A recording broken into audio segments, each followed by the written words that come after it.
sume a este movimiento con este coro gigante que dice así: 1, 2, 3.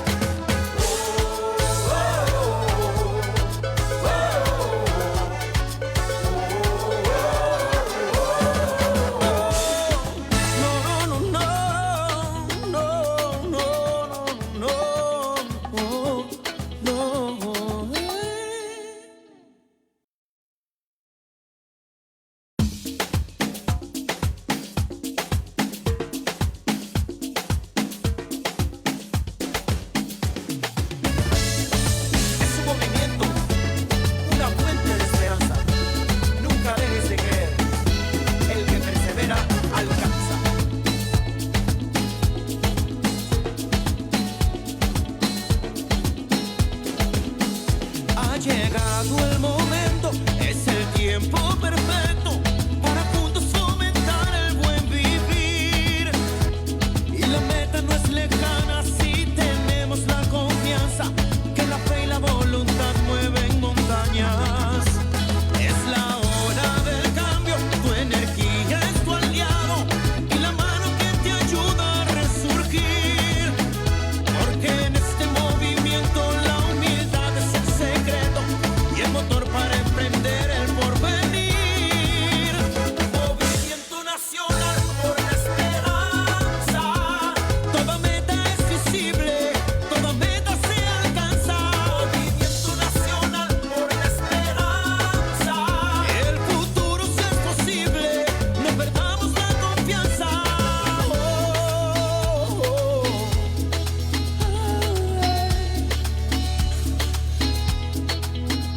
Porque en este movimiento la humildad es el secreto y el motor para emprender el porvenir. Movimiento nacional por la esperanza. Toda meta es visible, todo se alcanza. Movimiento nacional por la esperanza. El futuro si es posible, no pierdas la confianza. Oye, es el movimiento nacional por la esperanza, donde todo se hace posible, donde todo se alcanza. Sembrando el futuro, haremos historia y a paso seguro, veremos la gloria. Sembrando el futuro, haremos historia. Llegó ese momento, llegó la hora, poquito a poquito todo mejora. Sembrando el futuro, haremos historia. Que la confianza de saber que con fe y esperanza va a suceder. Sembrando el futuro. Y ahora quiero que todo el mundo se sume a este movimiento con este coro gigante que dice así: 1, 2, 3.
así. Un, dos, tres.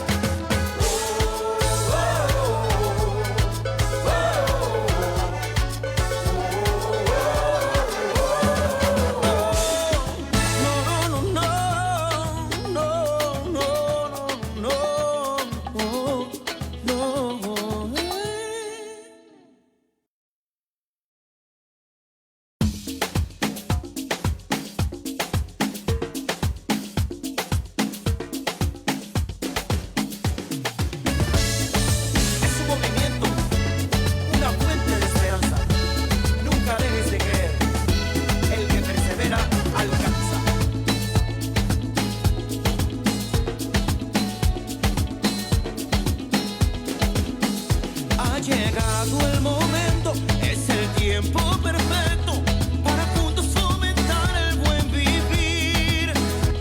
Y la meta no es lejana si tenemos la confianza que la fe y la voluntad mueven montañas.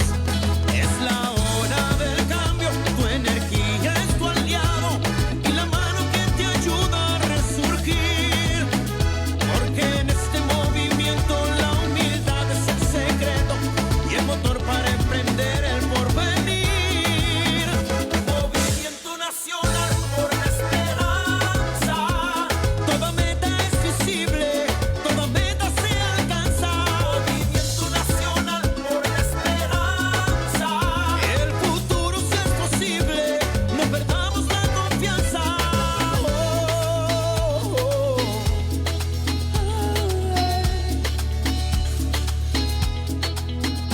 Porque en este movimiento la humildad es el secreto y el motor para emprender el porvenir. Movimiento nacional por la esperanza. Toda meta es visible, todo se alcanza. Movimiento nacional por la esperanza. El futuro sí es posible, no pierdas la confianza. Oye, es el movimiento nacional por la esperanza, donde todo se hace posible, donde todo se alcanza. Sembrando el futuro, haremos historia y a paso seguro, veremos la gloria. Sembrando el futuro, haremos historia. Llegó ese momento, llegó la hora, poquito a poquito todo mejora. Sembrando el futuro, haremos historia. Que la confianza de saber que con fe y esperanza va a suceder. Sembrando el futuro. Y ahora quiero que todo el mundo se sume a este movimiento con este coro gigante que dice así. Un, dos, tres.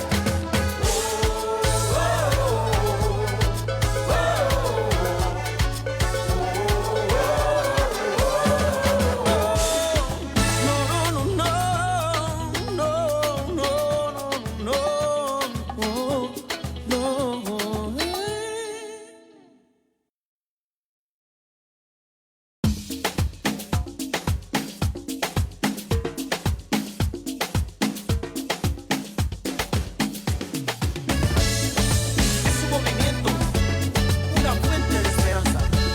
Nunca dejes de creer. El que persevera alcanza.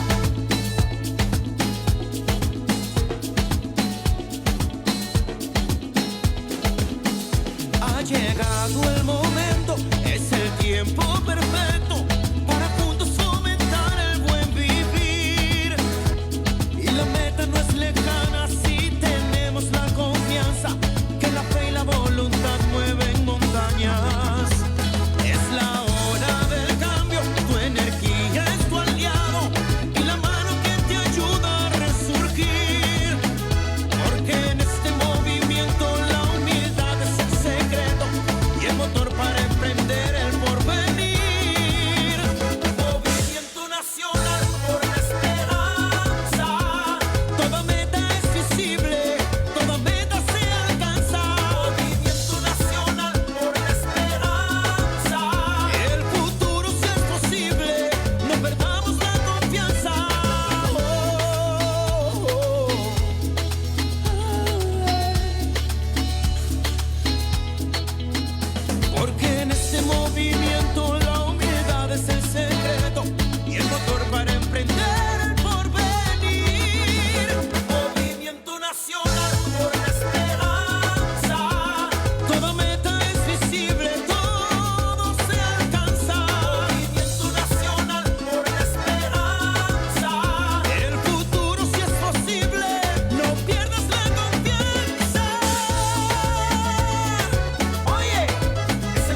llegado el momento, es el tiempo perfecto para juntos fomentar el buen vivir. Y la meta no es lejana si tenemos la confianza que la fe y la voluntad mueven montañas. Es la hora del cambio, tu energía es tu aliado y la mano que te ayuda a resurgir. Porque en este movimiento la humildad es el secreto y el motor para emprender el porvenir. Movimiento nacional por la esperanza. Toda meta es visible, toda meta se alcanza. Movimiento nacional por la esperanza. El futuro sí es posible, no perdamos la confianza.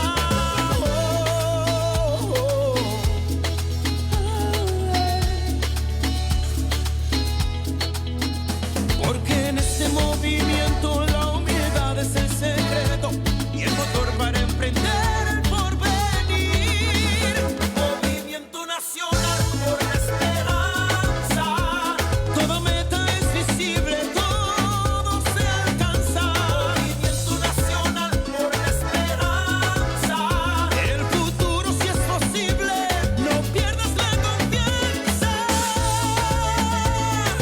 Oye, es el movimiento nacional por la esperanza, donde todo se hace posible, donde todo se alcanza. Sembrando el futuro, haremos historia y a paso seguro, veremos la gloria. Sembrando el futuro, haremos historia. Llegó ese momento, llegó la hora, poquito a poquito todo mejora. Sembrando el futuro, haremos historia. Que la confianza de saber que con fe y esperanza va a suceder. Sembrando el futuro. Y ahora quiero que todo el mundo se sume a este movimiento con este coro gigante que dice así: 1, 2, 3.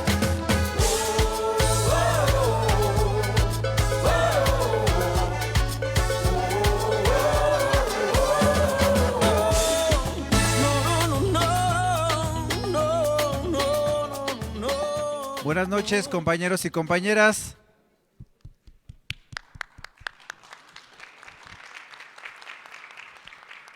Si gustan ir tomando asiento, vamos a dar inicio a nuestra asamblea semanal del Movimiento Nacional por la Esperanza.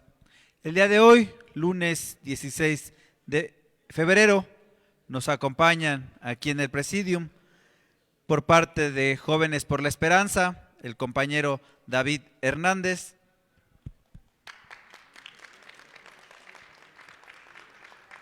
dirigente en la alcaldía Iztapalapa, el compañero Eduardo Calderón, nuestra dirigenta en el Estado de México y hoy diputada local, Celina Trujillo,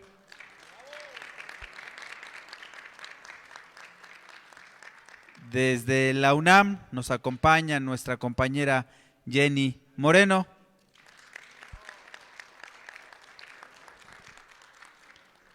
de la coordinación del deporte del MNE nos acompaña nuestra compañera Diana González, desde Jalisco nuestro compañero Salvador Zaragoza, y como cada 8 días, nuestro dirigente nacional, el profesor René Bejarano Martínez.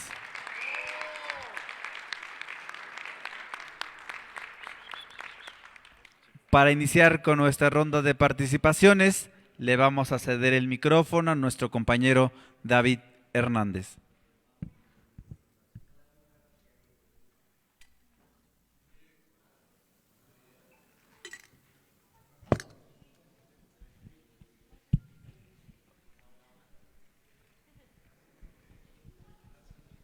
Hola, hola. Bueno, ya era para ver si estábamos todos poniendo atención. Hoy lunes 16 de febrero del 2026, por razones que tienen que ver pues con las fechas recientes y todo eso, que ustedes saben que este fin de semana fue el Día del Amor y la Amistad.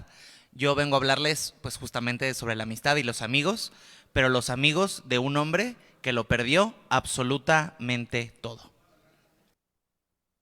No sé si alguno de ustedes ha escuchado hablar No sé si alguno de ustedes antes ha escuchado hablar sobre este personaje que se llama Job. Él es un hombre que perdió sus propiedades, su dinero, su ganado, y cuando no le quedó absolutamente nada más que perder, perdió también a su esposa. Él, siendo antes de perder absolutamente todo un hombre rico, presumía tener muchos amigos, pero cuando era pobre, después de perderlo todo, solamente le quedaron 3 amigos. Esto nos enseña la primera lección acerca de los amigos, que es que los verdaderos amigos son los que no muestran interés. Job tenía muchos amigos cuando tenía dinero, cuando tenía cosas, cuando tenía propiedades, pero cuando no tenía nada más que perder, solo le quedaban 3 amigos. Ellos, en medio de la dificultad de Job, cuando Job ya lo había perdido todo, vinieron a verlo y a hablar con él. Esto para mí nos enseña la segunda lección, que es que los verdaderos amigos siempre están disponibles cuando se les necesita.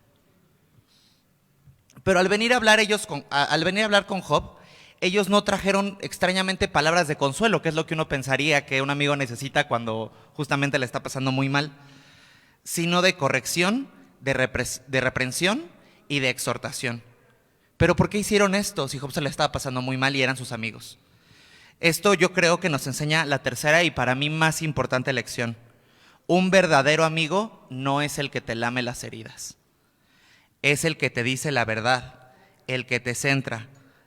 El verdadero amigo no te dice lo que quieres escuchar, sino que se concentra en decirte lo que necesitas escuchar. En otro momento pasado he hablado acerca sobre cómo la autoridad dirige con amor. Pues ahora que hablamos de esto en vista de lo que es la amistad, sepan que no hay amor más grande que aquel que corrige. Hay que entender que cuando nuestros líderes nos piden corregir, eso lo están haciendo con amor. A veces cuando alguien nos habla para cambiar un rumbo, para tener una dirección especial, pues nosotros nos enojamos porque estamos muy encasillados en cómo estamos haciendo las cosas y cómo pensamos que tenemos que caminar.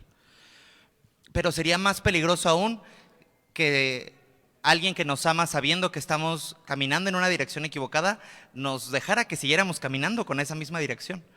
Es por eso que corregir, exhortar, reprender es un acto de amor. Y tenemos que verlo de esa manera cuando nuestros líderes nos exigen o cuando nos corrigen o cuando nos reprenden. Eso es lo que hace un verdadero amigo y eso es dirigir con autoridad. Muchas gracias. Muchas gracias, compañero David Hernández, por compartirnos esta reflexión. Ahora de Iztapalapa para el mundo, nuestro compañero Eduardo Calderón. Muchas gracias, muy buenas noches, compañeros y compañeras. Agradecer la oportunidad al profesor René Jarano de dar este mensaje. Y este mensaje va sobre todo porque estamos viviendo una época complicada en donde la embestida imperialista se ha reflejado en muchos países. Lo estamos viendo en Cuba, lo estamos viendo en Venezuela, lo estamos viendo en la Franja de Gaza. Y es por ello que en Iztapalapa siempre hemos mostrado solidaridad ante todo esto. Nosotros creemos que es importante dar mensajes de la autodeterminación de los pueblos, el respeto a la soberanía, el respeto a la identidad latinoamericana. Y es por ello que estamos convocando a un foro antiimperialista que se llevará a cabo este viernes 20 de febrero en Iztapalapa a las 7 de la noche. En este foro va a asistir nuestra referente y compañera, la maestra Dolores Padierna, y también estará presente la embajadora de Venezuela, Estela Marina Lugo Betancourt. Esto con la idea de refrendar el mensaje y el rechazo al imperialismo, pero también de concientizar a los compañeros y a las compañeras de la importancia que tiene esta lucha y de la importancia que tiene interiorizarlo. Queremos extenderles la invitación a todos y a todas para que nos puedan acompañar este viernes a las 7 de la noche. La ubicación es con los anfitriones, que es la Cooperativa de Vivienda La Dignidad y la Resistencia del Frente Popular Francisco Villa Independiente. Esto estará ubicado en la prolongación Plutarco Elías Calles, Chinampac de Juárez, en Iztapalapa. Agradecemos mucho la asistencia de quien gusta acompañarnos, recordando que este tipo de foros y este tipo de actividades nos permiten refrendar lo importante que es servir al pueblo sin pedir permiso y sin corromper el alma. Muchas gracias, compañeros y compañeras. Muchas gracias, compañero Eduardo Calderón, por esta invitación.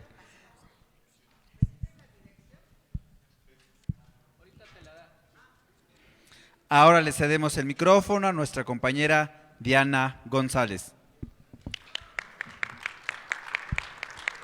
Buenas noches, profesor René Bejarano, compañeros y compañeros del Presidium, compañeros que hoy nos acompañan en la Asamblea. Como miembro de la Comisión Nacional del Deporte por el Movimiento Nacional por la Esperanza, hoy les compartimos lo siguiente. Ni un joven es más sin oportunidades. El deporte y la cultura física son reconocidos como derechos humanos fundamentales, esenciales para el desarrollo integral, la salud física y mental, la inclusión social sin discriminación. Los estados tienen la obligación de garantizar el acceso a programas, oportunidades, actividades deportivas, protegiendo a sus participantes de abusos. Los aspectos importantes del deporte en los derechos humanos influyen en la práctica del deporte, que se considera como un derecho humano autónomo interrelacionado con la salud, la educación en México. Por ejemplo, está garantizado en la Constitución la no discriminación. Todas las personas tienen derecho a participar en actividades físicas, deportivas, independientemente de su género, edad, calidad de vida, orientación sexual, capacidades físicas o niveles socioeconómicos. Beneficios integrales. El deporte mejora la calidad de vida y reduce las enfermedades crónicas, mitiga la ansiedad. El deporte fomenta la convivencia social. La obligación del Estado corresponde a las autoridades a promover, fomentar y estimular la práctica del deporte, así como garantizar espacios seguros y accesibles. El deporte es una herramienta esencial para la inclusión de grupos vulnerables, niñas y personas con discapacidad. Compañeras y compañeros, hoy no vengo a hablar de política, hoy vengo a hablar de vida, de un futuro, de nuestras hijas y nuestros hijos. Hoy recordamos el caso de Jeremy, un adolescente en la secundaria de Tláhuac. Un joven como miles de nuestra querida en la Ciudad de México, con sueños, con miedos, con esperanza. Jeremy no necesitaba violencia, no necesitaba abandono, necesitaba apoyo, necesitaba ser escuchado, necesitaba oportunidades. Y como él, hoy miles de jóvenes viven atrapados entre la falta de espacios seguros, el abandono emocional, la violencia, las adicciones y la desesperanza. No podemos seguir reaccionando cuando ya es demasiado tarde. Tenemos que prevenir, tenemos que acompañar y tenemos que transformar. Por eso, hoy levantamos la voz, porque creemos en una forma nueva de gobernar, una nueva forma en donde todas las personas son primero. Una solución real es el Movimiento Nacional por la Esperanza. Existe un proyecto que ya está cambiando vidas, un proyecto que no promete, cumple. La Comisión del Deporte y el Movimiento Nacional por la Esperanza, el deporte salva vidas, la disciplina construye un carácter, una comunidad genera esperanza. La prevención es más poderosa que la violencia. A través del box, fútbol, activación física, la danza, la defensa personal, Chilangueando ha rescatado a muchas niñas y niños jóvenes de la calle, en situación de abandono, en situación de drogas, en soledad, a través de más de 24,000 atenciones a actividades deportivas en el centro de la Ciudad de México. Antes había rezago, hoy hay disciplina. Antes había miedo, hoy hay respeto. Donde antes había silencio, hoy hay sueños. Nuestro compromiso como movimiento social político, hoy hacemos un compromiso claro. Llevar programas deportivos, culturales a cada colonia, abrir espacios seguros en escuelas y comunidades, capacitar a promotores juveniles, apoyar a proyectos como Chilangueando, detectar y atender a tiempo los problemas emocionales, combatir el bullying y la violencia desde la raíz. No más jóvenes solos, no más jóvenes invisibles, no más Jeremys olvidados. Porque cada joven importa con un apoyo, no buscando violencia, no buscando drogas, no busca destruir. Buscamos crecer, amar, servir y triunfar. Nuestra misión precisa es convertir a cada uno en un refugio, como entrenador en un mentor, cada comunidad en una familia. El futuro empieza hoy, hoy les digo con el corazón. No se gobierna desde un escritorio, se gobierna desde la calle, desde la cancha, desde la escuela, desde el barrio. Con ustedes, para ustedes y por ustedes, por Jeremy, por nuestros hijos, por nuestra ciudad y por México. Hoy no pedimos votos, pedimos confianza, pedimos participación, la voz, porque juntos podemos construir un país y una ciudad sin miedo. Un país y una ciudad con oportunidades. Un país y una ciudad con esperanza. Ni una niña ni un más niño sin deporte. Ni una niña ni un niño más sin miedo. Ni un joven más sin apoyo. Ni un joven ni una familia más sin respaldo. Una comunidad más sin futuro. Que viva nuestra juventud, que viva nuestra gente y que viva México. Muchas gracias, compañera Diana González, por compartirnos esta reflexión. Ahora nos vamos hasta Jalisco y le cedemos el micrófono a nuestro compañero Salvador Zaragoza. Gracias, compañeros. Gracias. Pues otra vez un gusto que se renueva cada lunes de estar compartiendo con ustedes, profesor, con su permiso.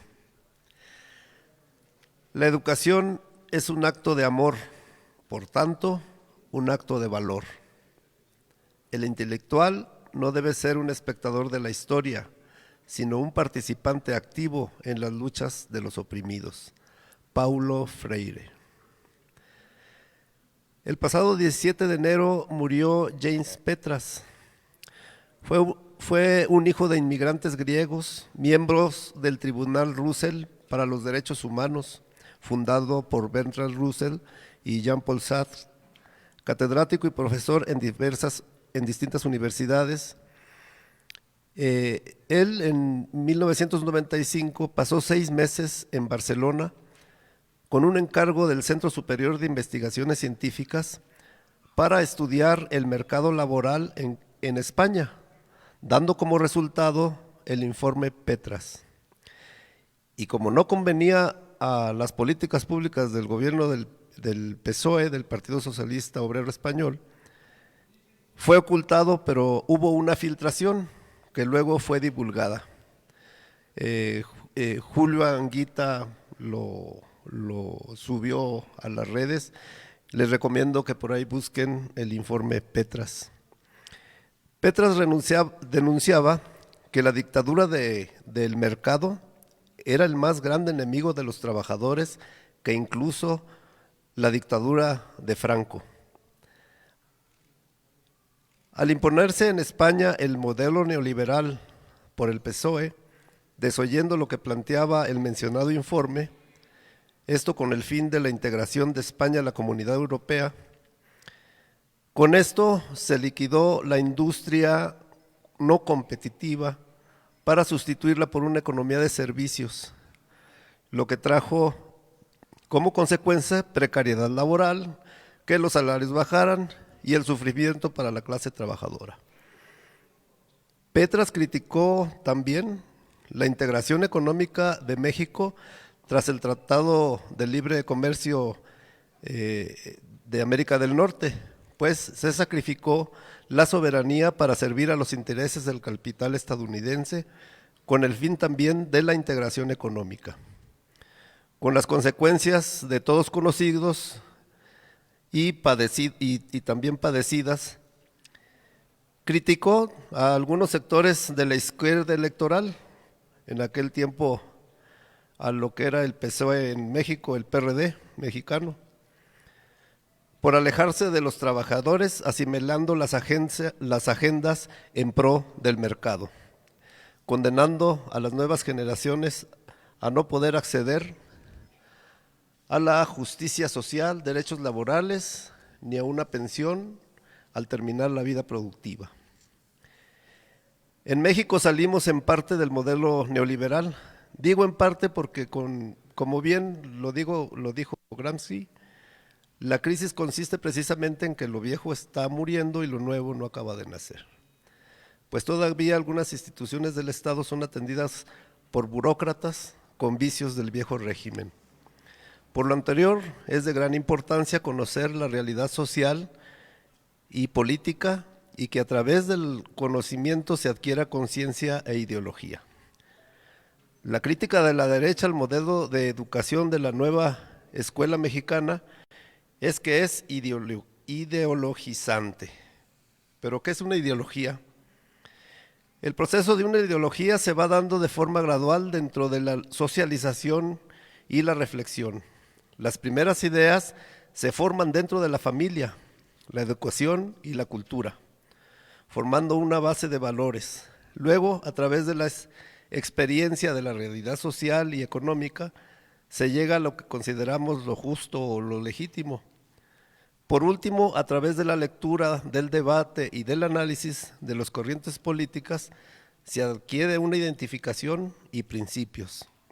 Como vemos, la educación y la cultura son determinantes para la ideología, que es el producto del conocimiento y la reflexión, esto es, de una filosofía. Por eso es muy importante conocer documentos como el informe Petras, la historia reciente y la historia en general, y también la realidad actual, estar al día y discutir y debatir. Estas asambleas son por eso muy importantes para estarnos manteniendo al día.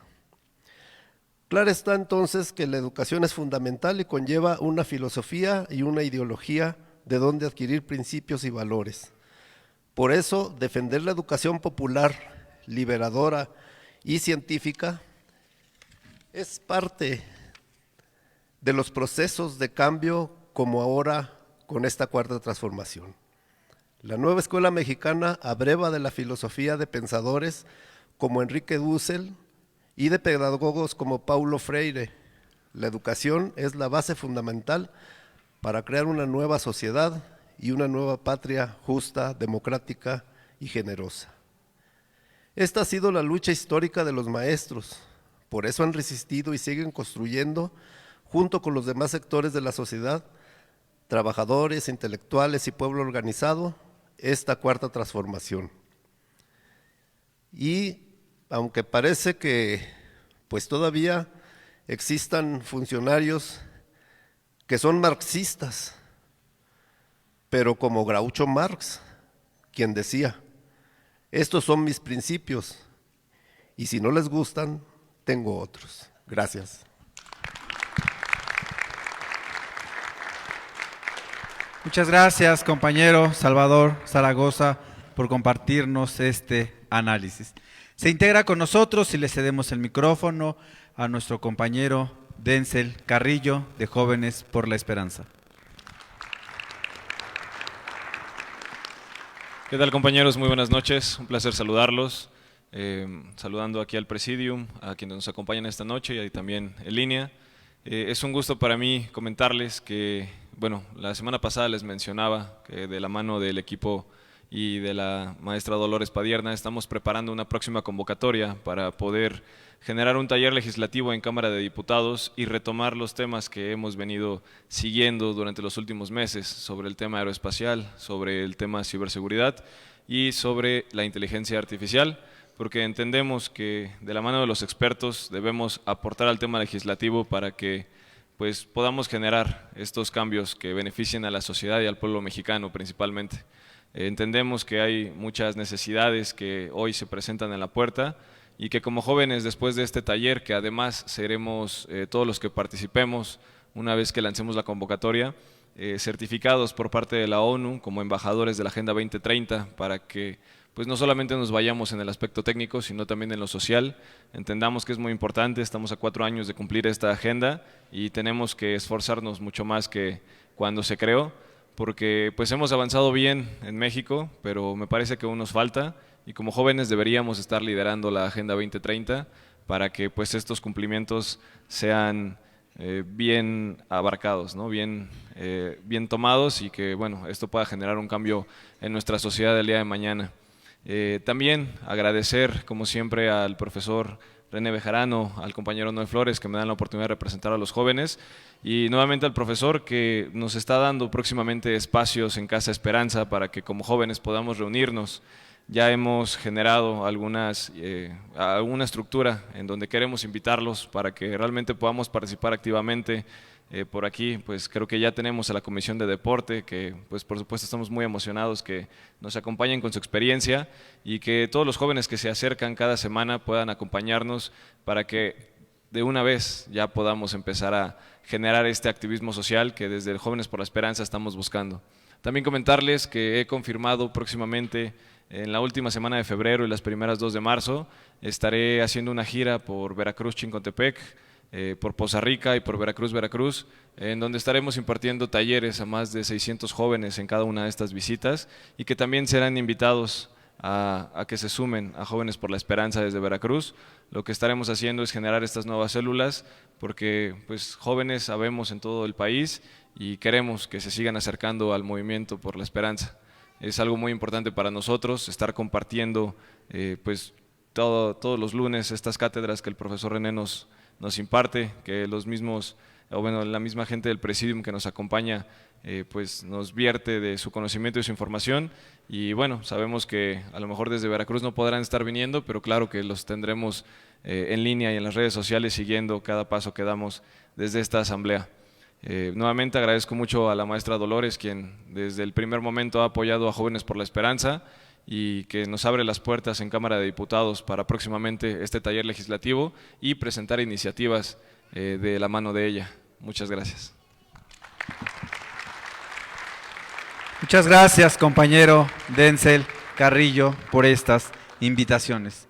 Ahora, para temas internacionales, le cedemos el micrófono a nuestra compañera Jenny Moreno. Muchas gracias. Buenas noches, compañeros, compañeras, gente que nos ve desde las redes sociales y, por supuesto, mis compañeros de la mesa del Presidium.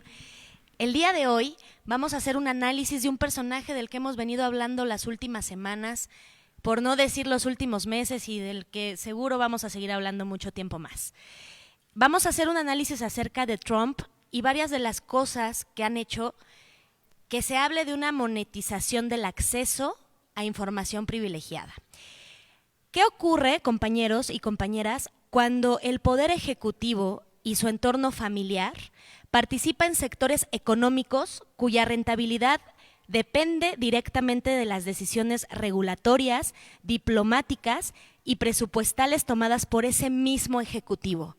¿Ustedes qué creen que pase? Por supuesto, estamos hablando de algo que no debería de ser.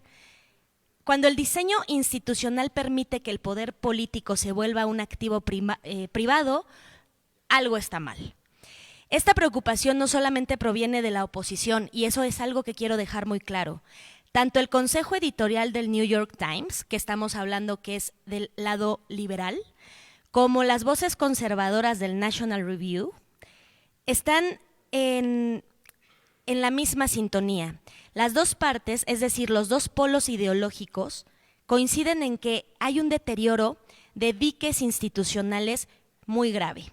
Eso sugiere que el problema no es partidista, y esta parte también la tenemos que tener muy clara. Estamos hablando de un problema estructural.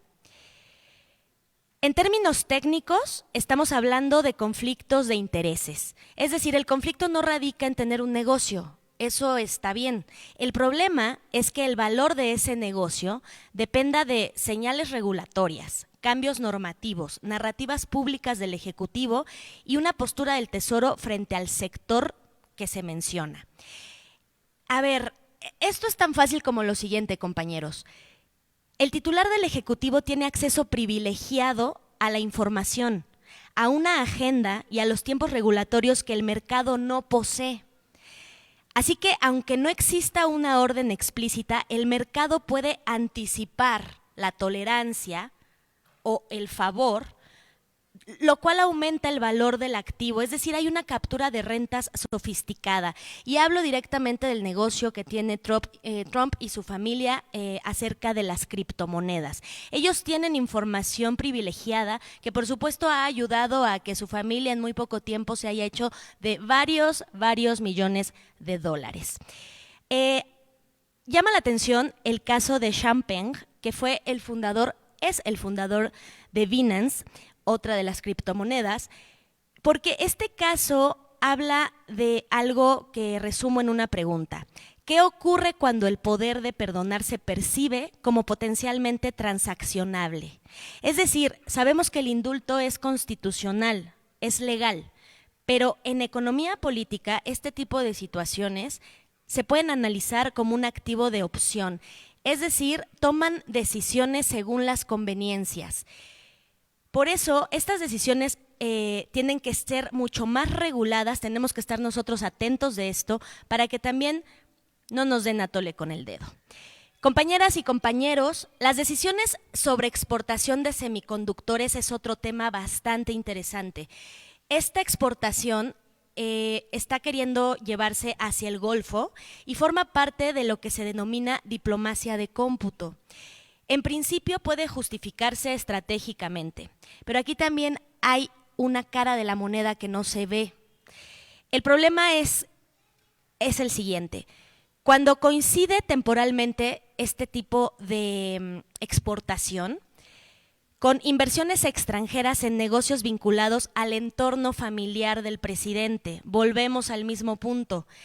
Esto, en economía política, compañeros y compañeras, se acerca a un concepto llamado captura regulatoria indirecta. Aquí no estamos hablando de sobornos explícitos, hablamos de donaciones privadas, de financiamiento de eventos oficiales, de puestos en consejos corporativos, de acceso privilegiado a espacios simbólicos de poder. Todo esto es premiado con, por supuesto, más negocios con respecto a estos semiconductores. Todo está bajo la legalidad formal, sin embargo, no es tan legal. Aquí el problema creo que podríamos llamarlo como una monetización del apellido, es decir, cuando el apellido se convierte en un activo financiero, reforzando el poder estatal. Más allá del reproche moral, este problema se resuelve, compañeros, compañeras, con un rediseño institucional y fiscal, que es muy importante tomar en cuenta y no tenemos por qué dejarlo de lado. La concentración extrema de riqueza no solamente produce la desigualdad económica, que es obvia, también produce una desigualdad de influencia. Cuanto mayor sea la concentración de capital en los sectores de alta renta regulatoria, es decir, de lo que hemos estado hablando, las criptomonedas, los chips, la inteligencia artificial, la defensa, etcétera, hay una mayor capacidad estructural de financiar el acceso político. Sin coordinación, el capital migra. Sin reglas fiscales efectivas, la capacidad estatal se debilita y eso, compañeros, no le conviene al pueblo. Gravar riqueza extrema y asegurar tributación efectiva global no es solo un tema recaudatorio, es un mecanismo anticaptura. Esto pasa en todo el mundo, por supuesto, estamos haciendo un énfasis porque es un análisis acerca de Trump y estamos enfocándonos en Estados Unidos, pero es un tema global.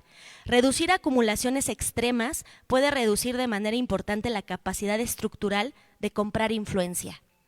Y aquí entra la coordinación internacional como los marcos impulsados por la Organización para la Cooperación y el Desarrollo Económicos, que es la OCDE, para establecer estándares mínimos de tributación corporativa. Porque, compañeros y compañeras, aquí viene el mensaje más importante. La democracia no se erosiona solamente por actos ilegales. Se erosiona cuando el diseño institucional permite que la cercanía al poder tenga precio y cuando los incentivos permiten convertir el poder público en palanca privada. En otros temas, pero siguiendo con el personaje principal, por supuesto tenemos que mencionar lo que pasó en los últimos días con el gobierno de Donald Trump con respecto a la noticia que se dio, diciendo que se daba por concluido el operativo especial contra migrantes sin papeles en el estado de Minnesota. Esto lo anunció el zar fronterizo Tom Homan. Si ustedes recuerdan, y por eso lo estamos trayendo a colación, hubo cosas de terror con respecto a este tema. Fueron semanas y semanas de incidentes, de cientos y cientos de denuncias por abuso de poder, por uso excesivo de la fuerza, métodos inhumanos y situaciones donde se saltaron las leyes de maneras ridículas y no solo ridículas, o sea, se trata de gente que murió, gente que mataron. Y además de eso, había amenazas a los testigos, a los periodistas y a los vecinos que protestaban contra toda esta situación. Comparto con ustedes las fotos de las personas que, bueno, fueron asesinadas por el ICE, por gente pues mandada por el presidente, es decir, agentes federales. Es un tema muy delicado. Porque eran personas, ciudadanos americanos, de hecho, que estaban en el momento equivocado, a la hora equivocada. Y bueno, después de todas estas situaciones, también había un tema de que el gobierno estuviera a punto de tener que echar el cierre por la falta de acuerdo en el Congreso para prorrogar la financiación del Departamento de Seguridad Nacional. Todas estas situaciones hicieron que por fin Trump pues dijera que se cancelaba este operativo especial y hasta cierto punto se agradece. Sin embargo, como siempre, llega cuando ya hubo muchas situaciones que por supuesto se pudieron evitar. Como dicen por ahí, hasta que el niño se ahoga, tapan el pozo. En tanto, el juez federal James Boasberg exigió a la administración de Trump facilitar el regreso de 137 migrantes venezolanos. Esto también es muy importante porque, como sabemos, nosotros siempre hemos estado apoyando a Venezuela, como bien nos dijo ahora nuestro compañero Lalo, y por supuesto esta noticia no podía quedarse atrás. El juez federal exige que se regresen a estos 137 migrantes que fueron expulsados al centro de confinamiento del terrorismo ubicado en El Salvador. Es la megacárcel que puso el presidente salvadoreño Nayib Bukele, porque asegura que algunos casos ni siquiera recibieron el debido proceso. Así que en su orden, Boasberg también se enfocó en solicitar que el gobierno presentara un informe de la situación antes del 13 de marzo. Así que tenemos que estar muy atentos para ver qué sucede con esta situación. Nosotros, por supuesto, aquí se los estaremos compartiendo, porque lo ocurrido bajo la retórica de Trump, compañeros, y la actuación del ICE no solo fue un exceso operativo, sino el síntoma de un poder que confundió autoridad con impunidad. Muchísimas gracias, compañeros. Que tengan bonita noche. Muchas gracias, compañera Jenny Moreno, por estos temas internacionales. Ahora nos vamos hasta el Estado de México y le cedemos el micrófono a nuestra compañera Celina Trujillo. Muy buenas noches, compañeras, compañeros. Como siempre, un gusto compartir con todos ustedes esta asamblea semanal de nuestro movimiento. Y bueno, hoy les quiero compartir, como en otros días, pues que la transformación en el Estado de México está en marcha y pues ya nadie la detiene. Quiero comentarles que este mes han salido unos resultados de las evaluaciones de encuestas, de algunas casas de encuestas en cuanto a la aprobación de nuestra querida gobernadora, la maestra Delfina Gómez Álvarez.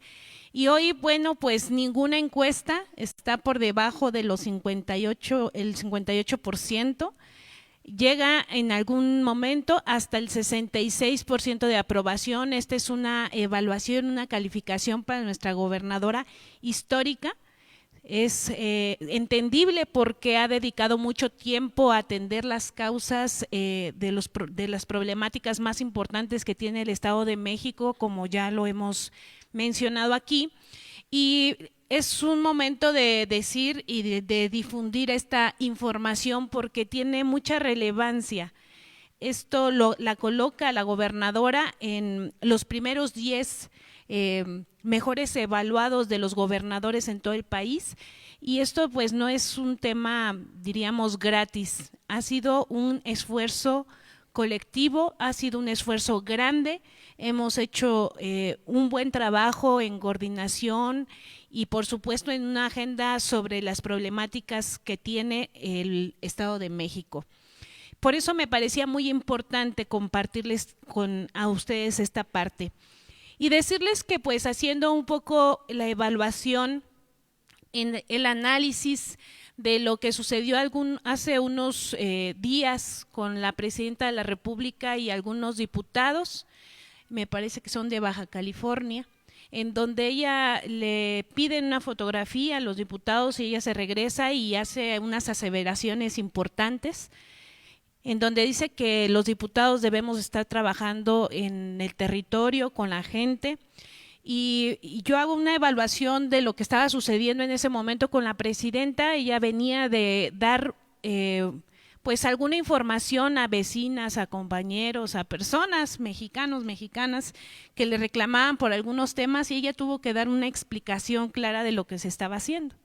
Y después sucede esta parte y hace un llamado de atención, por así decirlo, a los diputados, y como diputada local del Estado de México, bueno, pues tenemos que analizar con claridad qué es lo que quiere la presidenta, a pesar de que lo hacemos con mucho gusto porque es nuestra vocación, nuestra dedicación a hacer la política, y bueno, pues tenemos una línea que todos, cada 8 días, pues nos dicen qué hacer y cómo hacerlo, pues decimos, bueno, pues lo que necesitamos es que la gente, las personas tengan la información clara, y que es un trabajo difícil, arduo, tocar puertas.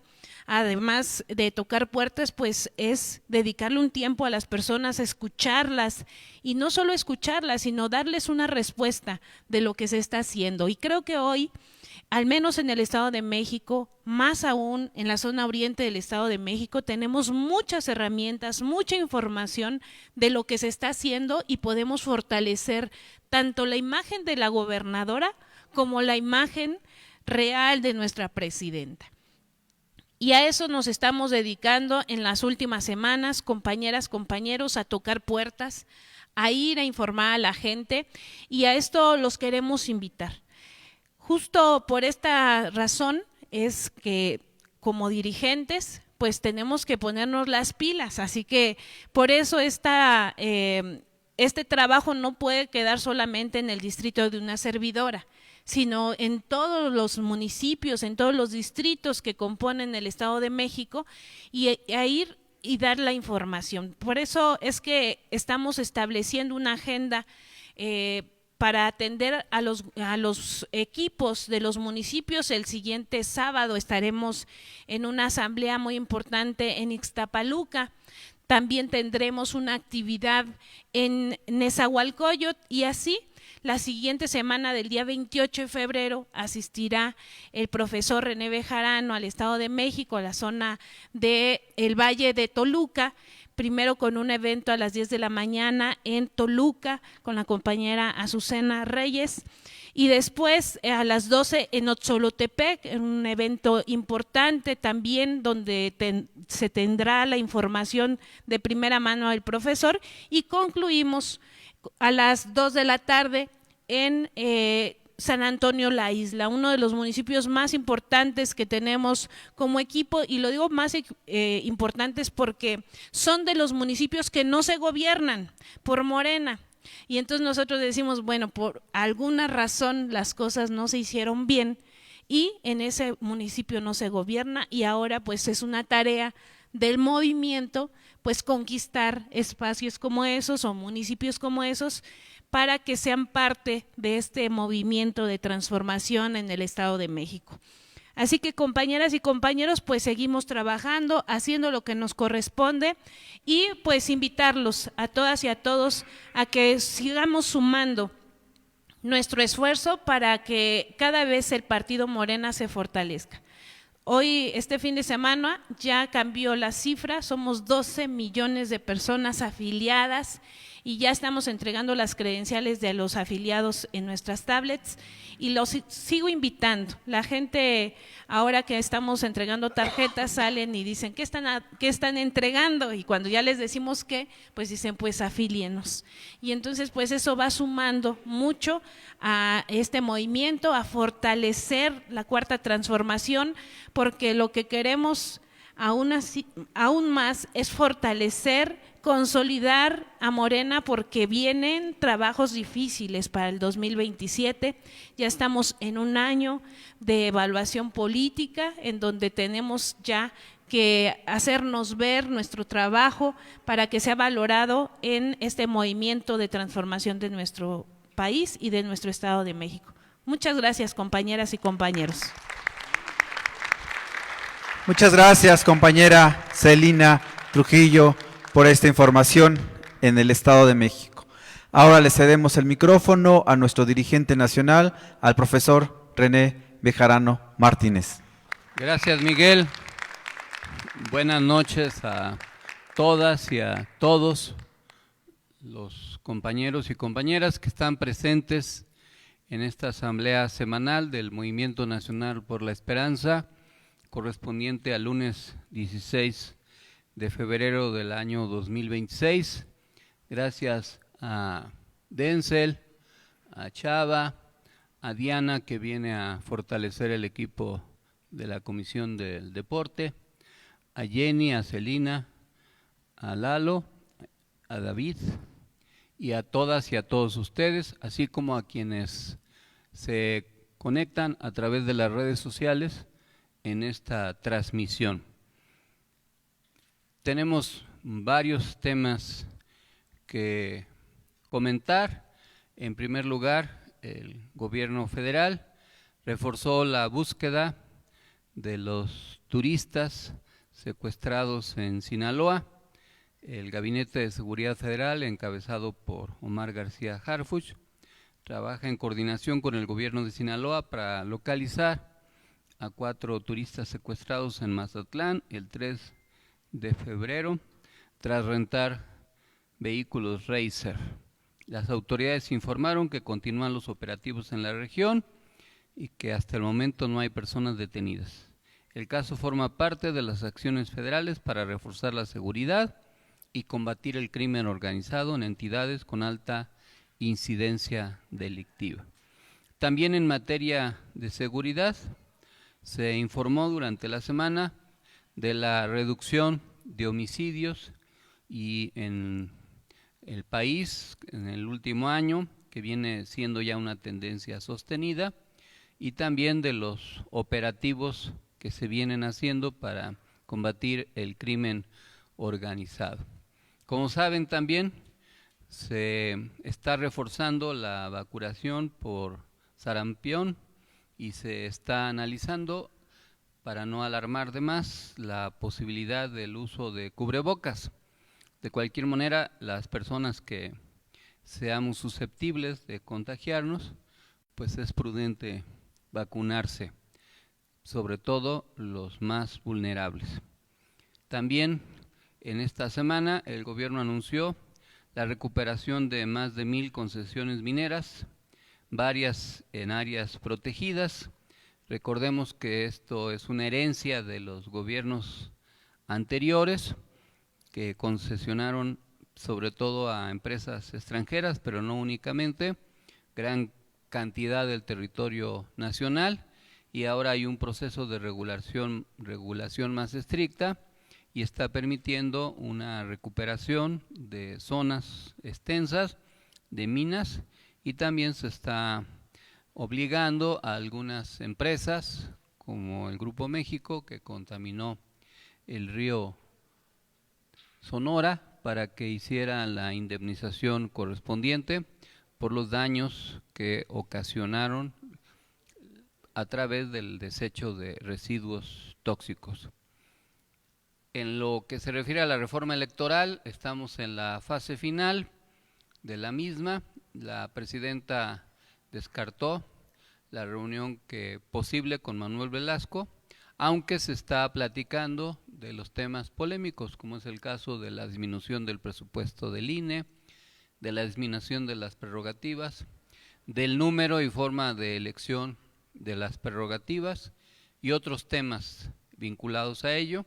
Seguramente durante las próximas semanas ya se va a presentar una iniciativa, la estudiaremos ya con precisión y veremos qué nivel de consenso alcanza, si se logra la mayoría calificada en ambas cámaras para que se vuelva algo ya aprobado o si hay dificultades en esa materia. Será parte del debate de las próximas semanas.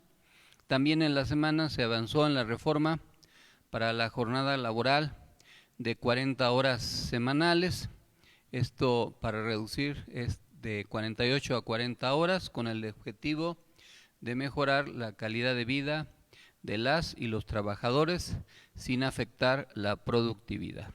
Esta aprobación se hizo por unanimidad, aunque obviamente también se da a buscar la manera de que no sea letra muerta, sino que sí se ejecute y que los trabajadores tengan mejores condiciones para su vida.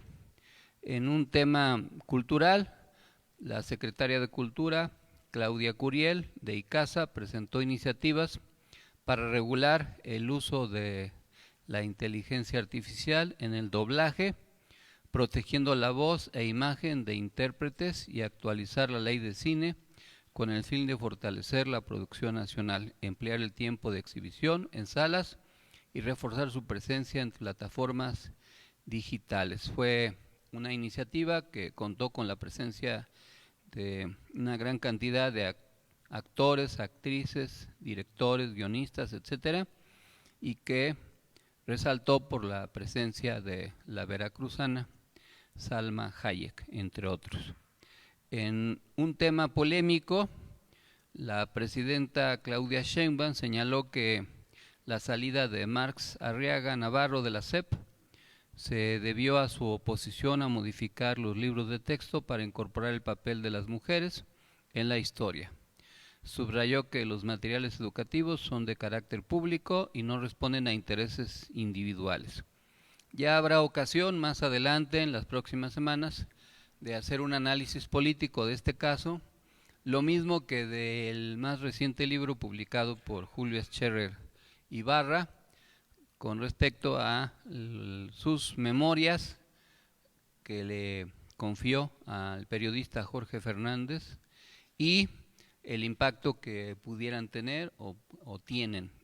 El debate está abierto, sin embargo vamos a esperar a que se sosieguen los ánimos para poder emitir una opinión más pensada, más reflexionada, más objetiva, pues es un tema que sin duda ambos están golpeando a la 4T y se requiere tener claridad muy bien de lo que se trata y de qué manera responder. En otro tema, la presidenta rechazó el asilo otorgado a Karime Macías en Reino Unido. Como ustedes saben, ella es la esposa o exesposa de Javier Duarte. Se pidió su extradición por acusaciones de fraude y desvío de recursos públicos. Evidentemente hay un sesgo político de parte del gobierno del Reino Unido, porque este gobierno ha sido un gobierno que ha perseguido a personajes como Julian Assange y les ha negado derechos para no ser procesados, y sin embargo, en este caso que no tiene tintes políticos, que se trata de un hecho delincuencial, en donde su esposo está preso por los abusos y fraudes que se cometieron, se le otorga asilo político de manera francamente irregular. En fin, es algo que se está evaluando. En otro tema, con respecto a Cuba, se ha informado, como sabemos, que Cuba atraviesa una severa crisis por la escasez de combustible, que ha provocado apagones prolongados, paralización del transporte, acumulación de basura y suspensión de actividades económicas y turísticas. La falta de energía ha obligado al cierre temporal de servicios y generado dificultades para el abastecimiento de alimentos y medicinas, mientras algunos países evalúan el envío de ayuda humanitaria. La situación está vinculada a la reducción de suministros petroleros y a presiones externas que han agravado las condiciones de vida en la isla. Qué bueno que Lalo va a hacer junto con otros compañeros el evento el próximo viernes y hay toda una campaña para reforzar la solidaridad con el gobierno cubano, así como los esfuerzos diplomáticos que se vienen haciendo para tratar de restablecer el envío de recursos energéticos, ya sea triangulados o bien también de países integrantes del BRICS, como es el caso de Rusia y otros, que permitan mitigar el crisis que el gobierno de Trump quiere que se vuelva a colapso para propiciar un cambio de régimen en la isla. Ese es en el fondo lo que está de por medio y veremos cómo evoluciona el asunto.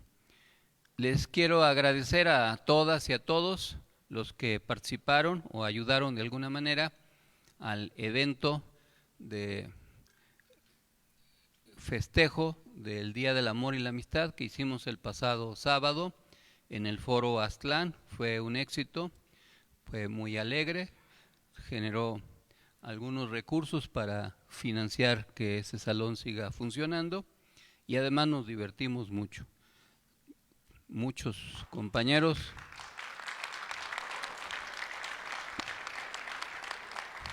bailaron mucho y la mamá de Jenny hizo unos bailes raros, exóticos, atrevidos, prohibidos. Muchas gracias.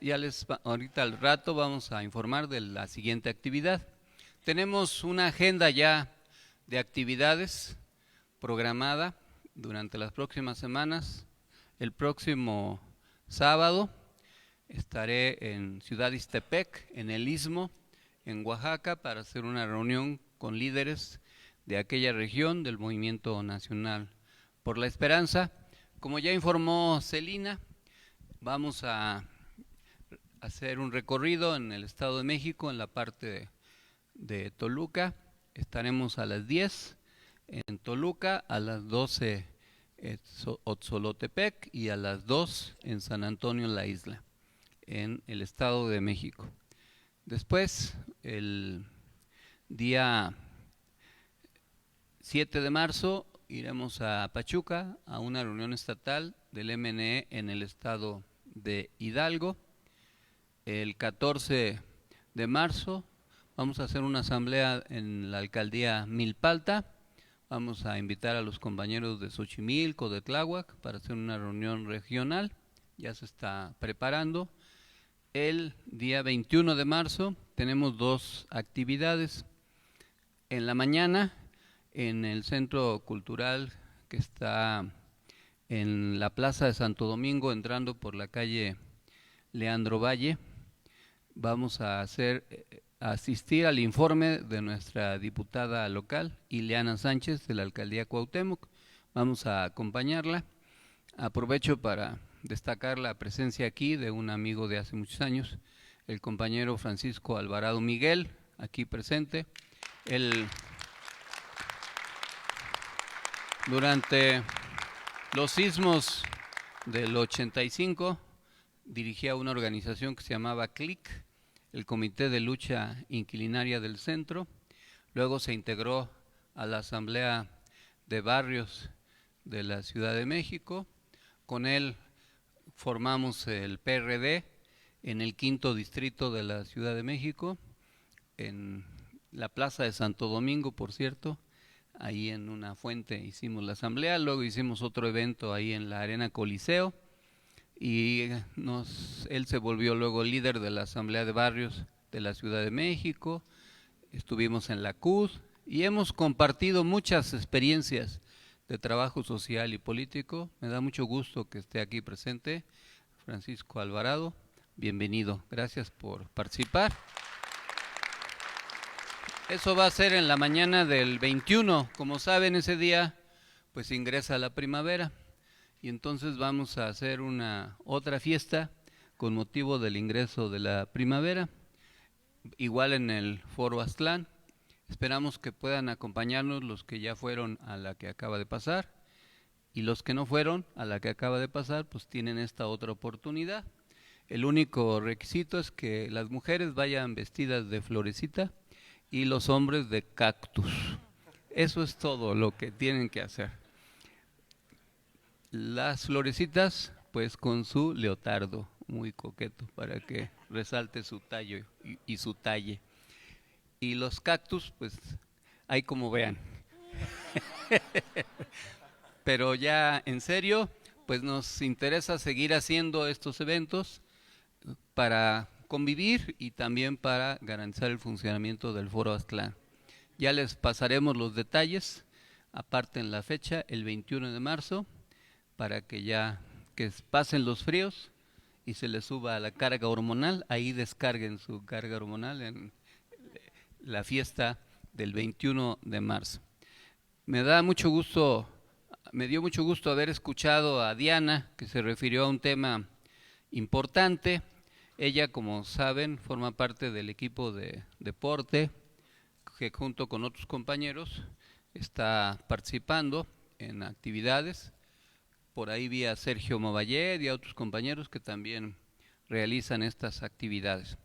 Y ella se refirió a un tema vinculado a dos jóvenes, el Kevin y el Jeremy, que tuvieron un percance, un incidente violento en Tláhuac. Y yo escribí esta reflexión, que una parte es una vivencia personal, pero que tiene que ver con una reflexión al final, que deseo que los abogados también pudieran después opinar acerca del tema en sus respectivos ámbitos.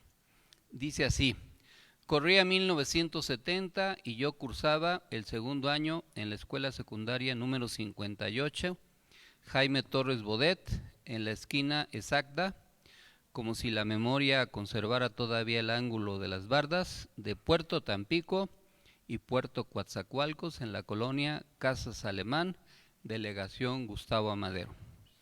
Éramos el segundo E, unos 50 adolescentes, todos varones, una tribu escolar con uniforme, una pequeña república de testosterona donde la risa y el miedo se turnaban el mando y donde la autoridad real no era el prefecto ni el maestro, sino la ley no escrita del grupo. En ese salón estaba él, un personaje sucio en más de un sentido, desaliñado, provocador, exhibicionista. Tenía esa manera de existir que no buscaba pertenecer, sino dominar por asco, por escándalo, por intimidación. Se masturbaba en público dentro del salón, sin pudor alguno, frente a sus compañeros, como si la vergüenza fuera un lujo ajeno, como si el cuerpo fuera un arma para humillar a los otros. Alguien, siempre hay un bautizo cruel en los patios escolares, lo apodó el Mugo, abreviatura de mugroso, pero también un modo de decir, este no juega con nuestras reglas. Era bravucón, intimidaba a los que se dejaban, de piel blanca, más o menos de mi tamaño, yo mediría entonces cerca de 1,50 m, no destacaba por corpulencia, sino por insolencia, por esa forma de acercarse a los límites, de empujar el borde del respeto hasta romperlo. Y como ocurre con ciertos perfiles, su poder no era tanto la fuerza como el rumor, el miedo colectivo que crece cuando nadie lo frena. Un día me quiso despojar de mi panquecito marca Bimbo. No lo dejé y entonces, como se acostumbraba, se estableció el duelo con una frase que en el barrio funcionaba como contrato y sentencia. Nos vemos a la salida. Nos vemos a la salida. No era una invitación, era el ritual. Y el ritual en aquellos años era un espectáculo.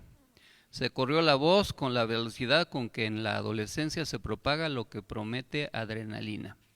Van a pelear el René y el Mugo. A la salida nos vimos frente al Centro Social Leandro Valle, que tenía enfrente una pequeña explanada. Ahí estaba él, ahí estaba yo, y ahí también estaban los demás, el círculo, el anillo humano que se forma cuando la multitud quiere ver sangre sin mancharse las manos. Compañeros de la secundaria alrededor, apretados, expectantes, con esa mezcla de morbo y entusiasmo que la edad confunde con valentía. Cuando inició la pelea me lancé contra él sin darle tiempo de responder. No hubo técnica ni estilo, no hubo combate, hubo enojo. Enojado conmigo mismo quizá, con el mundo, con el abuso que se disfraza de juego. Le propiné de manera rápida golpes a diestra y siniestra, una ráfaga torpe pero decidida, como si el cuerpo me obedeciera antes que el pensamiento. Las reglas no escritas entonces indicaban que cuando alguno sangrara, ahí quedaba el pleito. Era un código rudimentario, pero código al fin, un límite, una frontera mínima entre la riña y la tragedia. Le salió sangre por una fosa nasal y entonces los demás, sobre todo los más grandes, intervinieron con la frase que cerraba el rito: ya estuvo. Ahí concluyó la pelea, sin revancha, sin emboscada, sin remate en el suelo.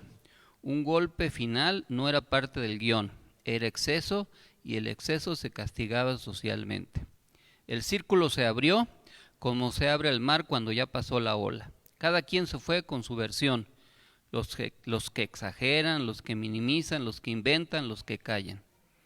Puedo afirmar que sin más aquel episodio afirmó mi carácter. No fue la mejor manera, pero así era en el barrio. No ganar era muchas veces quedar marcado, volverse presa habitual, blanco disponible. Ganar, o al menos no retroceder, te devolvía un territorio interno, el respeto mínimo para vivir sin que te arrancaran el pan de la mano. El mugo ya no volvió a molestarme, y además meses después lo expulsaron, como si la institución tardíamente reconociera que había una forma de violencia que no podía administrar. Y sin embargo, vista desde hoy, aquella riña era, hasta cierto punto, inocua. No porque fuera buena, no lo era, sino porque estaba contenida por un universo de usos y costumbres que con todos sus defectos mantenía ciertos frenos. En los años 70, la pelea escolar funcionaba como un mecanismo primitivo de jerarquización y autodefensa. Era brutal, sí, pero tenía algo de teatral, se anunciaba, se pactaba el lugar, se formaba el círculo, se intervenía cuando aparecían sangre. Había una especie de justicia, entre comillas, de patio, que imponía límites porque paradójicamente la comunidad, los compañeros, los mayores, incluso algunos maestros, todavía existían como un cuerpo que podía detener la escalada. La violencia, por decirlo así, era cuerpo contra cuerpo, inmediata, y por eso mismo tenía un cierto control colectivo. Todos veían, todos sabían, todos intervenían.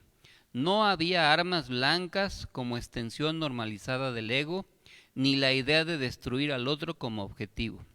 Se peleaba para marcar línea, para defender la dignidad, para establecer un lugar en la manada, no para matar. También era otro tiempo en el que la pobreza, la desigualdad y el machismo existían desde luego, pero la economía del barrio y la vida escolar todavía producían a veces vínculos. Madres que se conocían, vecinos que se saludaban, calles donde los adultos miraban. Había un afuera que podía reprender, había un nosotros que, aunque tosco, operaba como contención. Hoy, en cambio, en algunas zonas urbanas y periféricas, la confrontación adolescente se ha ido desplazando hacia una violencia más rápida, más instrumental, más despersonalizada. A veces ya no se busca ganar, sino dejar una marca irreversible.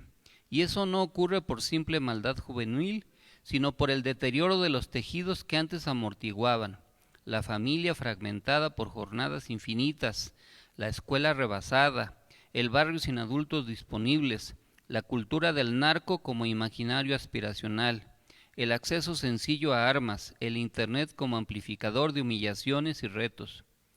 Lo que en 1970 podía resolverse mal, pero resolverse con un sangrado y un ya estuvo, hoy puede convertirse en ciertos contextos en una tragedia de una o varias puñaladas. Y por eso aquel recuerdo, el panquecito, el reto, el círculo, la sangre mínima, no es nostalgia, es contraste histórico. Es la conciencia de que la violencia juvenil no nace de la nada. Cambia de forma cuando cambian las condiciones de vida, cuando el futuro se vuelve estrecho y la dignidad se vuelve un objeto que se defiende con lo que se tenga a la mano. Ahora los pleitos no empiezan en el cuerpo, empiezan en el nombre. No se dice Kevin, se dice el Kevin. No se dice Jeremías, se dice el Jeremy. El artículo los convierte en personaje antes que en persona. Los vuelve figura, alias, máscara. Los arranca del registro civil y los instala en el territorio del rumor. En ese, el hay algo que antecede al golpe. Una pertenencia, una etiqueta, una expectativa. Ya no son muchachos, son roles. En Tláhuac, como en tantas orillas de la ciudad, el pleito no necesita esquina ni explanada. Se arma en los teléfonos, empieza con una mirada mal leída, una burla mínima, una historia de Instagram, un mensaje reenviado con mala intención. El rumor ya no corre de boca en boca, corre en red, se acelera, se deforma, se vuelve público antes de ser verdadero. Dicen que el Kevin habló mal, que el Jeremy no se dejó, que alguien tiene que poner orden. La reputación se juega como moneda urgente. No responder es quedar marcado. Responder con palabras es parecer débil. La lógica es implacable. La pertenencia al grupo exige demostración. No basta con existir. Hay que sostener el nombre que te dieron. El alias pide sangre simbólica. Las redes no olvidan y no perdonan. La humillación se archiva, se comparte, se amplifica. Ya no hay círculo que contenga, hay audiencia infinita. El pleito deja de ser un asunto entre dos y se convierte en contenido, y el contenido exige desenlace. El cuchillo no entra a escena como arma, entra como atajo. Es la respuesta rápida a una masculinidad sitiada, a un futuro estrecho, a una rabia que no encontró palabra. Cuando aparece la navaja o el cuchillo, se rompe el pacto no escrito que todavía sobrevivía en algunas peleas juveniles, el límite. Con el cuchillo se rompe la posibilidad del ya estuvo, se rompe el tiempo de intervenir, se rompe la comunidad. El cuerpo deja de ser territorio de prueba y se vuelve territorio de daño irreversible. La herida ya no es señal de cierre, es apertura hacia lo definitivo. El gesto dura segundos, pero su eco dura años.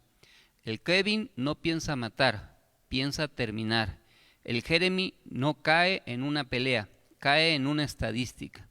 Ahí se quiebra algo más hondo, la ilusión de retorno. Antes, el pleito acababa y la vida seguía. Ahora, la vida no siempre sigue. El cuchillo introduce la muerte en una escena que creía estar jugando a la adultez sin asumirla. Introduce al Estado, policía, fiscalía, cárcel, en un conflicto que empezó como chisme.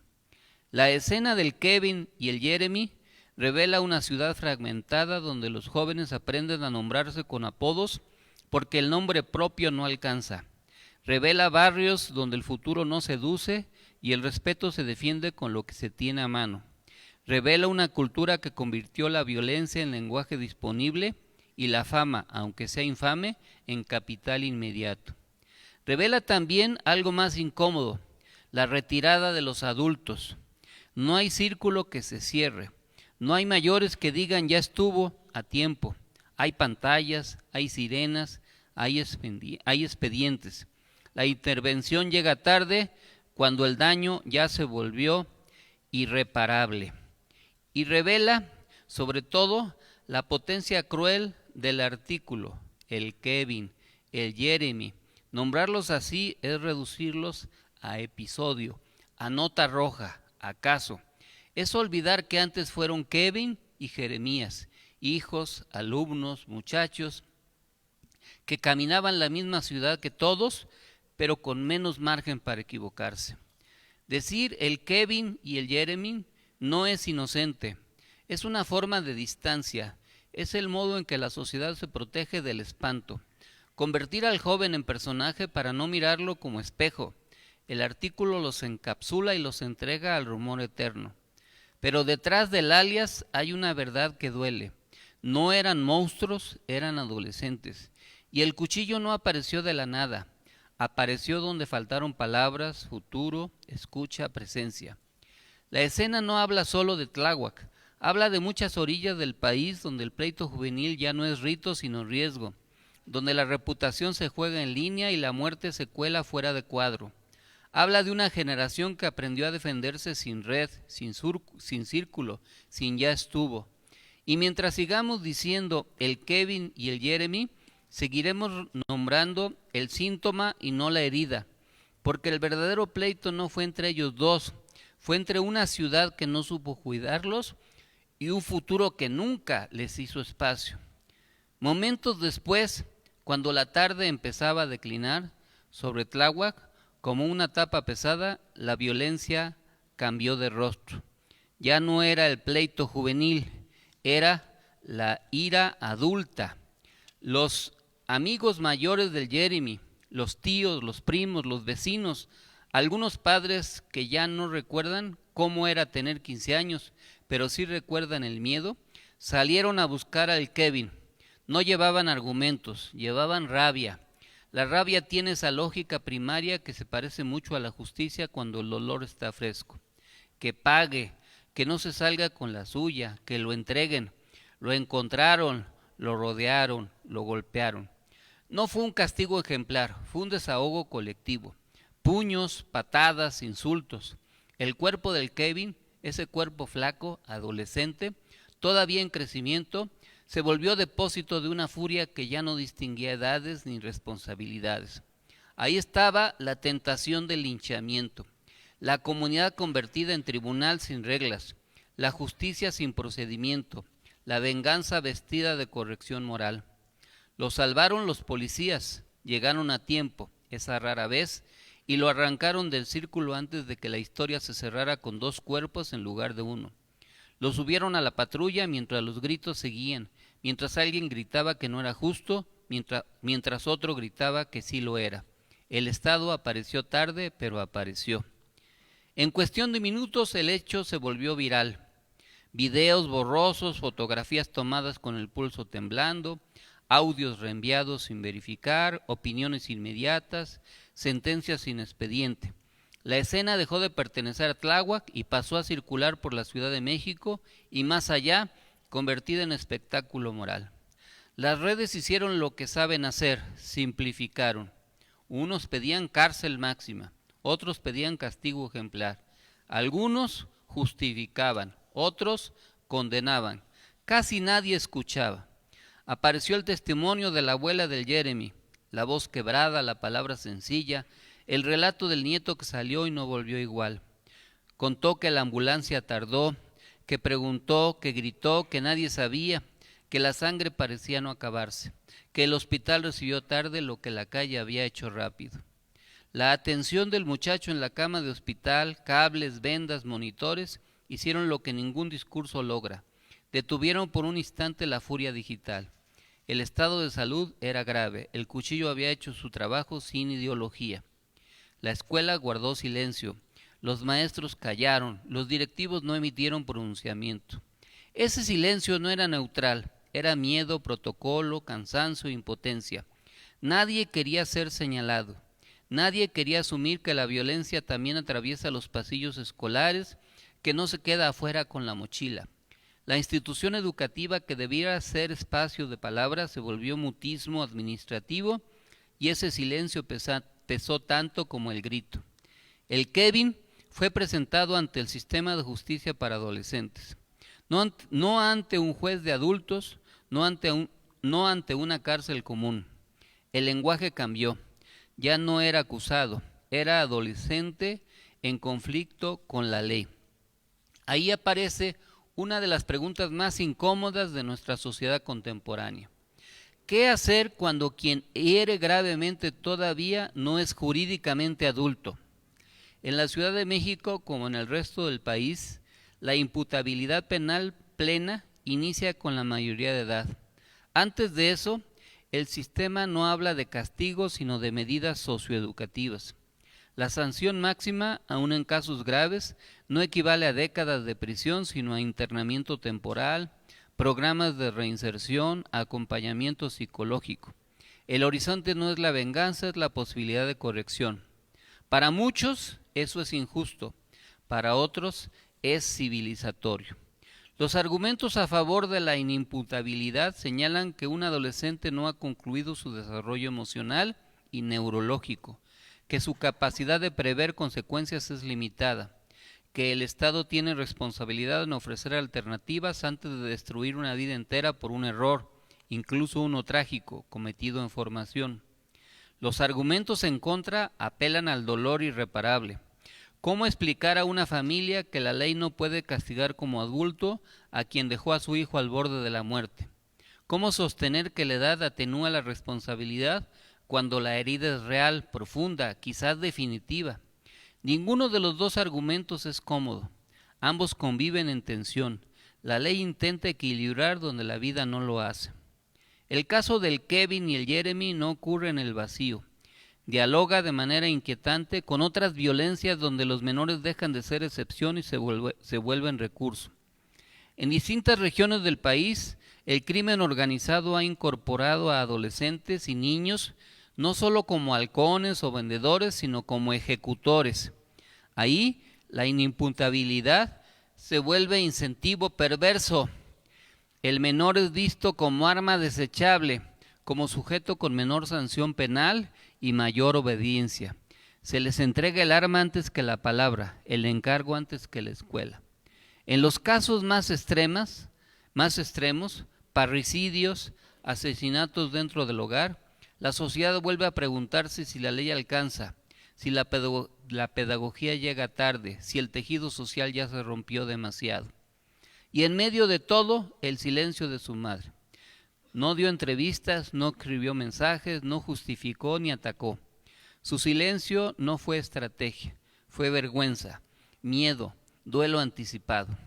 Vergüenza de saberse señalada, miedo de perder al hijo, a la cárcel, a la calle, a la furia ajena. Duelo porque entiende que pase lo que pase, su hijo ya no volverá a ser el mismo. Ese silencio materno es uno de los más densos de la historia. La madre que no tiene palabras porque cualquier palabra parece insuficiente. ¿Qué es lo que queda? El caso sigue su curso jurídico. Las redes buscarán el siguiente escándalo. La abuela seguirá esperando. El Kevin aprenderá demasiado pronto el peso de la ley. El Jeremy, si sobrevive, peleará por volver a caminar sin dolor. Y la ciudad seguirá preguntándose, sin responder del todo, ¿qué hacemos con nuestros adolescentes cuando la violencia les llega antes que el futuro? Porque lo ocurrido no es solo un delito, es un espejo. Y en ese espejo aparece una sociedad que duda entre castigar o comprender, entre linchar o legislar, entre viralizar o cuidar. Y mientras no resolvamos esa duda, seguirán apareciendo nombres con artículo delante, el Kevin, el Jeremy o el que ustedes quieran, como si el lenguaje intentara torpemente protegernos de la verdad más dura, que podrían haber sido también nuestros hijos. Muchas gracias.